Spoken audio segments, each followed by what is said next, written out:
For the past few weeks, I've been making discussion videos giving my thoughts on a number of the episodes from Mobile Suit Gundam The Witch from Mercury. I had a lot of thoughts and feelings that I wanted to get out while the show was airing, but I wanted to wait on making another scripted video until the series came to a close.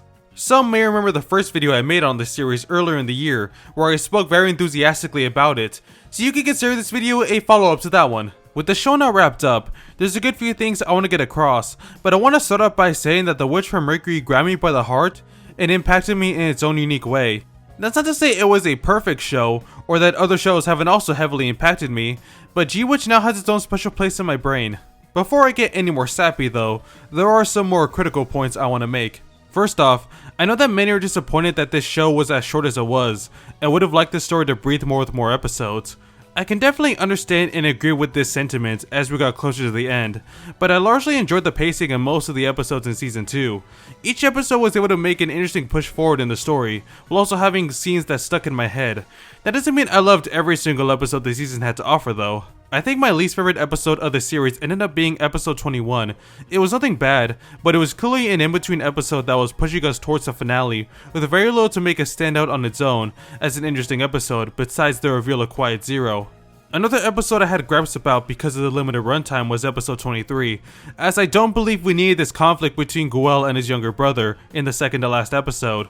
It's a subplot that didn't fit in gracefully, and I would have preferred that screen time to go towards other aspects of the show. With all that said though, Season 2 was still a lot of fun to watch all throughout. Unlike the first season, I was able to follow it weekly from start to end, and that definitely made experiencing each episode all the more memorable. I'm usually pretty chill with waiting for new episodes of a new show, but The Witch from Mercury was different. Watching the next episode would be the first thing I do as soon as I woke up, which could be more detrimental than anything because it would cause my brain to wake up at like 6 AM or even before that. But if that doesn't convey how much of a grasp this show had on me, I don't know what will. Episode 13 did a great job of reintroducing us to this world after the shocking post-credit scene in Season 1. We're nicely eased back into this world before things escalate all over again in episode 14. An episode that drops the big reveal we've all been waiting for, of Eri being inside Celletta's Gundam, which was a twist that didn't even click in my brain until the non-stop theories about it online, and yet I was still caught off guard to see it revealed in this episode. Eri's role in this story was a fascinating one. While Prospera was driven by her love towards her first daughter, Eri took the role of looking after Celletta and wanted her to be separated from everything involved in her mother's plans. She takes a very this is for your own good approach, not dissimilar to how Miyurine tried to help Celletta in the middle of this season. The drama between Celletta and Miyurine this season is so enriching. We're getting into the nitty gritty of how badly Prospera has brainwashed Celletta into believing everything she says, leading to this phenomenal scene of Miyurine coming to fully realize this as they argue over what happened at the end of Season 1. Celletta and Miyurine are separated a lot more throughout this season, so scenes of them together end up being much more impactful, and the moment where Miyurine cuts ties with her in episode 17 is all the more heart-wrenching. This is what I personally like to call the divorce arc, and man, I was such a mess over the fact that these two were no longer together, but it allowed for some phenomenal character growth for Celletta, along with a lot more suffering and heartbreak. In Season 1, Celletta was a character that I thought shined in how she affected those around her.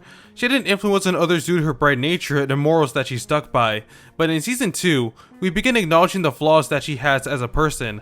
Celletta is someone who greatly wants to be useful to those around her, and will blame herself for others leaving her. We see this in episode 18 when her reaction to Miyurine abandoning her is that it was her fault for losing a duel that was rigged to guarantee her loss. Throw this on top of the truth that she learns about how she's no longer needed by her mother, and even the very Gundam she considered family, it ends up leaving her at the lowest she's ever been. These particular weeks were especially painful because Celletta is my favorite character of the series, so when she's suffering, I'm also suffering, and when she's feeling better, I'm also feeling better. Ignore all the war that's going down. This whole part of the story allows Earth House to shine more as a group, as they help Celletta, and they are just the nicest bunch of people who are basically Celletta's family by this point. They end up being the ones to help get Celletta out of her funk, but they do so in such a kind way, and this also allows for more good choo-choo moments, which is always a plus. Despite the limited screen time, I always did enjoy getting all these little moments with all these supporting characters. From Roji with his little horror that he uses to help communicate, Felsi's fiery attitude that softens up as the series goes on, Petra's fun interactions with Celletta about what she wants to do with her partner, to last but not least, the very fascinating development between Noria and Elan 5. Following the storyline as the series went on was such a wild time. At first their interactions were merely the two getting on each other's nerves, which made for interesting little moments, and then just kept on going with specifically putting Elan 5, Noria, and Nika all in the same room for 3 episodes. Their interactions here were very entertaining, to put it one way. That intense back and forth between these two characters only escalated as Nika was forced to watch in a corner. It all culminates in this moment that made people go, wait a minute, is this silly crack ship that people made earlier in the season actually going to be real? And then as soon as it is basically real, Noria dies. Like normally I'd be more annoyed at this kind of death, but the sheer shock that this dynamic ended up going as far as it did is utterly insane to me. This whole arc ended up making me like Elan 5 a lot more as a character when I originally had no idea what they were going to do with him, but he's still not my goat because he harassed Suletta and that's punishable by death. This whole subplot does make for a nice moment at the end where after 3 years, Elan 5 is still looking for the lake that she drew, with the final comment that did get a laugh out of me. Like the last season, I thought this one did a good job of spacing out all the different mobile suit battles. About half the episodes this season, I'd say have a heavy emphasis on the battles themselves, and they still looked as great as ever. Now, as weird as it is to say, all the different mobile suits were never my personal hook for the series, so I wasn't all that nerdy about all the different suits that were featured, but I always did like Ariel, and yes, I did end up buying and building a Gunpla myself. I'm now understanding how they make so much money out of this franchise. The last episode certainly did sell me more on the Gundams on display, because it's really fun how Soletta's final Gundam has a witch's broom as she faces off against the poster Gundam of the series. I've always been a fan of the trope where the prototype is used to take down the latest version of a powerful force, and this is the most that Suletta has had to push herself in a battle. Part of the appeal of Suletta as a protagonist to me is how powerful she is to the point that it actually becomes terrifying. She still has to try in her battles and is occasionally put at a disadvantage, but once the tides shift in her favor, there is nobody else on the battlefield as dangerous as her.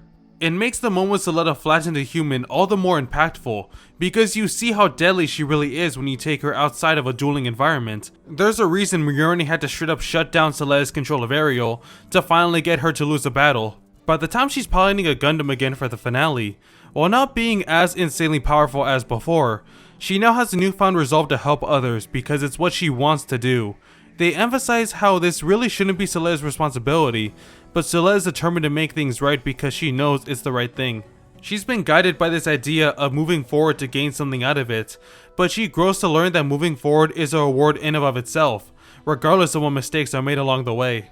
The growth that she goes on allows for her to have a better relationship with Mjolnir by the end of this series. Just as how Suletta was put through the ringer in this season, Mjolnir also goes through a mess of hardships, but in a very different way. She puts so much responsibility on herself that once it all ends up crumbling before her, she shuts down in a much worse way than Suletta did. It's been an aspect of her character that people may glance over, but Mjolnir has always lived a rough life. She's been propped up as a prize that has to be won by others, and as a result, has never really had much control of her own life. Agency was something that others would never give her, which all changed when Suletta entered her life. The reason Suletta is so significant to her is that she sees her as a person rather than a trophy. She didn't duel Goel in the first episode because she wanted to win Mjolnir as a bride. She saw her getting treated poorly and wanted him to apologize for it. When they dueled again in episode 17, despite still having the title of holder, she still wants Mjolnir to be the one to choose her instead of having to be decided by a position. These two characters live in worlds where they aren't in control of their lives, but find freedom in being together. They grow individually and aren't incomplete people if they aren't together, but they complement each other so well that they end up becoming each other's greatest source of happiness. Mjolnir is shown to think a lot about Suletta whenever separated.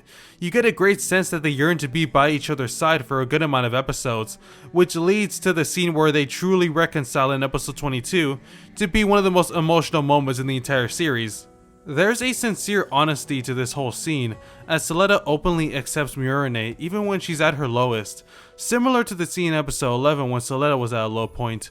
It's all captured brilliantly through its direction, the music, which is a rearrangement of the second OP, and the end where the two hold hands in such an intimate way that it solidifies the love these two have for each other.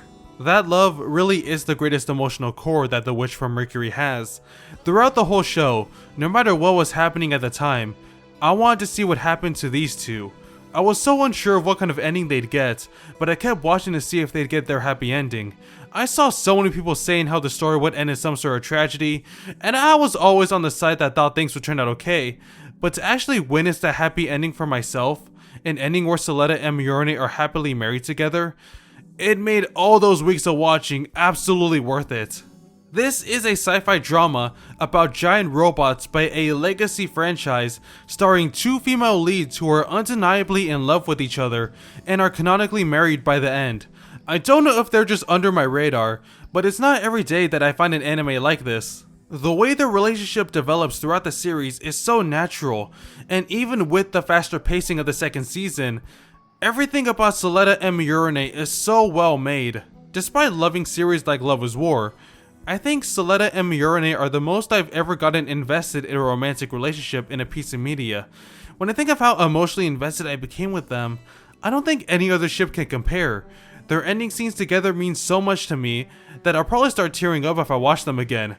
And you know, I try to be as fair as I can when analyzing and critiquing the stuff I enjoy, but there's always times when a series I enjoy has something so special to me that it leads to me loving it as one of my favorites, even with all its flaws. And that's precisely the kind of show that The Witch from Mercury is for me. There's just a lot about this show that very much appealed to me and my own tastes. A cool world with a lot of interesting sci-fi concepts, a bunch of charming supporting characters that I could latch onto with great designs, amazing fight scenes that kept me on the edge of my seat, a phenomenal score that elevated the already impressive animation, and an incredible dynamic that leaves me feeling very not normal whenever I think about it. I don't know if I'll jump to watching any other Gundam show right after this, but I am very happy that I watched this show, and I hope we get more out of this universe in some sort of way, whether it be through OVAs, spin-off material, or new shows within this universe. I'm down for whatever as long as it satisfies my greedy hearts, but we'll see where that goes. In the meantime, I'll just let my brain rot away over what this show gave me. Mobile Suit Gundam The Witch from Mercury stole my heart, held on to it for several weeks, and once I finally got it back, I was left feeling pretty happy.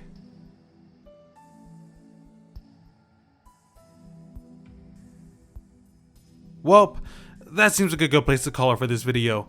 If you like this video, feel free to subscribe and other junk like that. I apologize for the insane focus on G-Witch content these past few months, but now that I've gotten everything I wanted to say, at least I think I have, I'm good to move on to whatever else catches my interest. With all that said, thank you so much for watching, and have a good day.